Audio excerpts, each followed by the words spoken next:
Hello, bachcho. Let's read the question first. The question says that in the figure shown, conducting rod of length L, resistance R, and mass M can move vertically downward due to gravity. Other parts are kept fixed. B is constant equal to B naught, and Mn and PQ are vertical smooth conducting rails. Capacitance of capacitor is C. Rod is released from rest. Find maximum current in the circuit. So student सबसे पहले आपको समझना होगा की concept क्या use हो रहा है बच्चों. सो की कंसेप्ट इज फेराडेस लॉ. की कंसेप्ट क्या है आपका? Faraday's law. और फैराडेस लॉ कहता क्या है आपका कि जो इंड्यूस्ड ईएमएफ होता है वो क्या होता है, rate of change of flux के बराबर होता है. सो की कंसेप्ट इज फैराडेस लॉ.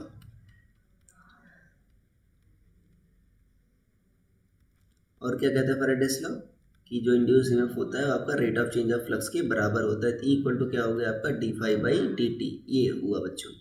ठीक है. और यहाँ से जो इंड्यूस ईएमएफ से जो आता है आपका, एक आता है मोशनल ईएमएफ. मोशनल ईएमएफ क्या होता है बच्चों? अगर मान लो कोई रॉड है, उसकी लेंथ क्या है आपकी एल और उसकी वेलोसिटी क्या है वी, और परपेंडिकुलर फील्ड में रखा गया है, तो उस रॉड के क्रॉस आपका एक ईएमएफ इंड्यूस होता है. उसको क्या कहते हैं? Motional EMF. मोशनल ईएमएफ की वैल्यू क्या होती है? V B L. यहाँ पर वी बी एल तीनों परपेंडिकुलर होने चाहिए तभी ये पॉसिबल होगा. अब यहाँ पर देखो वी आपका ऐसे है, लेंथ आपका ऐसे, और मैग्नेटिक फील्ड प्लेन के परपेंडिकुलर है. तीनों आपका परपेंडिकुलर होंगे तो मतलब क्या होगा? ये वी बी एल ही आएगा. ठीक है. मान लो किसी स्टैंड पर स्पीड क्या है आपकी v है. अब देखो बच्चों, इसका हम इलेक्ट्रिकल इक्विवेलेंट हम बना लेते हैं. तो ये कुछ ऐसा हो गया. जो रॉड है उसका रेजिस्टेंस भी है, तो रॉड का रेजिस्टेंस भी कर लेंगे, और इसमें आपका बहने वाली करंट मान लो ऐसे है, ये आपका ऐसे है. किसी इंस्टेंट पर इसका वोल्टेज क्या, सॉरी इसका वेलोसिटी क्या हो गया v, तो ये ईएमएफ कितना होगा? V B L. मान लो उस इंस्टेंट पर करंट आपका I है और इस पर चार्ज क्या है आपका Q है. राइट. अब क्या करो, इसमें आप KVL लगा दो. KVL लगाओगे तो होगा क्या, क्या लिखोगे आप? वी बी एल माइनस क्या लिखोगे आप? Q by C.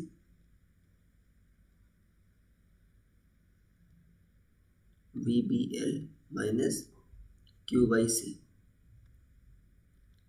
Minus I R is equal to 0. ये लिखोगे आप. अब देखो कह रहा है कि आपका find maximum current in the circuit, तो मुझे इसकी मैक्सिमम वैल्यू पता करनी है. अब देखो जो फोर्स होगा बच्चों आपका, अगर मैं इसको डिफरेंशिएट करूँ, देखो तो वेलोसिटी आपकी वेरी हो रही है.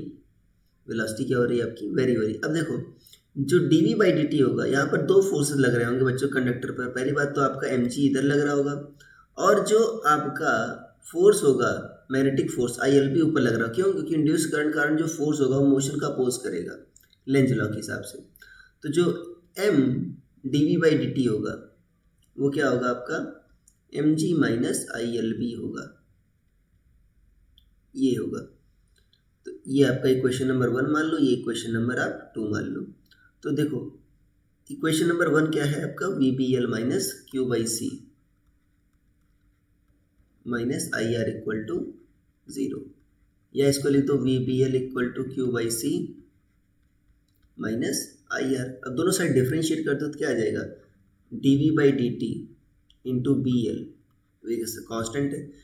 1 बाई सी, क्यू का इंटीग्रल क्या होगा? D Q by D T.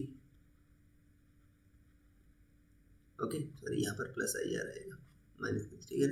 और प्लस क्या आ जाएगा? R D I by D T. देखो D Q by D T को आप आई लिख सकते हो, राइट.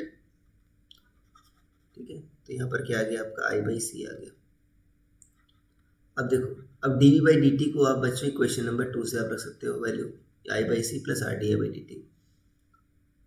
यहाँ पर देखो D V by D T क्या होगा आपका? यहाँ से देखोगे तो D V by D T होगा आपका, ये होगा G minus I L B by M. ये होगा आपका. तो यहाँ से देखो तो डी बाई डी टी क्या होगा आपका? G minus I L B by M.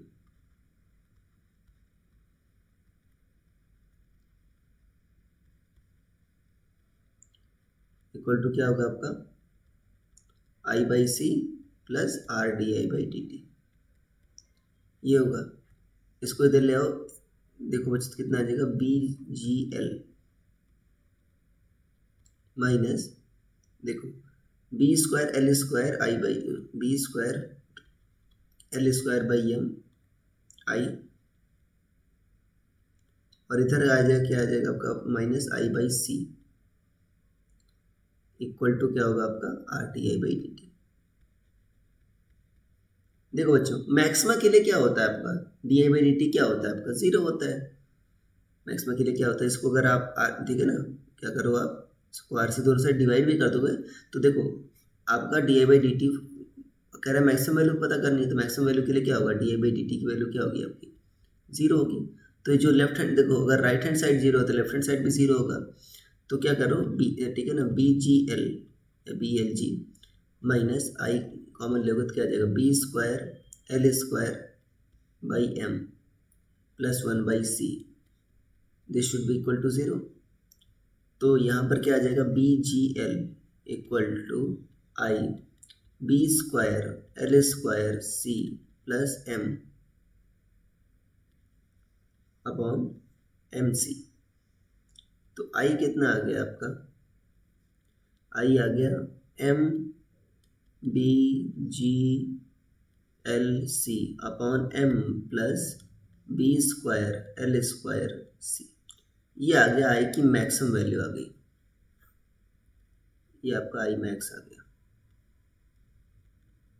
So this will be your answer. So I hope you understood it well. Best of luck.